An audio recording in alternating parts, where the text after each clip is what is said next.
The NBA is back on Tuesday night. We get the defending champion Boston Celtics hosting the new look New York Knickerbockers. The first thing that came to my mind when I saw this matchup is, how do defending champions perform in their first game of the regular season? They raise the banner, they celebrate. Does that set them up for a letdown? Well, I've gone over the numbers. We're going to talk about it. But before we do, I got to tell you about a promotion we have available right now at wagertalk.com. For a limited time, you can get the entire month of November for less than $8 a day. November is an action-packed month. You can get this from any of the great handicappers at wagertalk.com. If you're interested in this guy right here, I was a top 5 NBA handicapper at WagerTalk last year, hit 59% against the spread.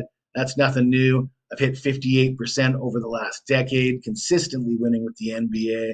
I'm feeling confident heading into the season, but as always, there's no purchase necessary. You're more than welcome to tune in just for the free picks. The only thing I ask from you is that you take the time to smash that like button, and that will allow me to keep putting out these videos. Let's get into it. The Celtics are a 5.5-point favorite. The total sits at 223.5.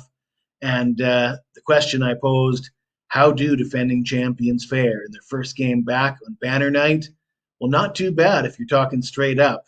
Over the last 24 years, the defending champs are 20-4 straight up. It's a different story, though, against the spread, just 10-14 against the spread. 5.5 seems like it's not that big of a number, but these teams are a little bit different than when they faced off last season in their season opener. That was in New York. Boston won that game by a score of 108-104. The Knicks were a pretty average team in the first half last year, but they made a trade with Toronto to pick up OG Anunoby, and that really changed things for the Knicks. In fact, we talked about it a lot in last year's NBA videos, but the Knicks' record with OG Anunoby, he only played 23 games for them. They were 20-3 in those games with OG last year. He's healthy. He's back from his injury. And, of course, they picked up Karl Anthony Towns. A lot of people would be on the fence about Karl Anthony Towns. If you ask Jimmy Butler would tell you that boy ain't got no dog in him. Maybe that's true, but he's a 7-footer that hits 40% from beyond the arc. I think there might be a role for him in New York. And going up against a Celtics team without Kristaps Porzingis and a 38-year-old Al Horford that's seen better days, Cat might do well on the boards here in Boston. So I'm going to look at the New York Knicks getting the 5.5 points. I like this Knicks team. I like the moves they've made. I like the fact that OG is back and healthy. And I do feel that banner night could be a potential letdown. So I'm going to take the points. I'm going to look at some player props. We got Jason Tatum's PRA of 40.5. A guy like Tatum, you're never going to get a good deal betting overs on his PRA. The 40.5 is roughly what he averaged last season. That being said, the New York Knicks are not an average team. They ranked second in the NBA in opponents' scoring average last year, allowing just over 108 points per game. So theoretically, not as many points to go around for Tatum to get to his average. He averaged 26.2 points, 6.6 rebounds, 5.8 assists against the Knicks last season in 5 games. That only adds up to 38.6, well short of the 40.5.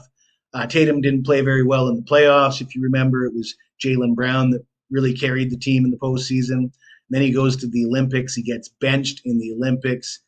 One stat that jumped out to me, he was 0 for 16 with jump shots in the limited time he did play at the Olympics in Paris. 40.5 for Tatum. We're going to go under that number. And then we're going to look at another Celtic for a player performance bet. We're going to look at Peyton Pritchard. He's coming off a career-high season in minutes, points. He averaged 9.6 points, 3.4 rebounds, 2.4 assists, career-high in minutes, 22.3. You look at how he performed in the preseason. He averaged 16 points per game in 5 preseason games.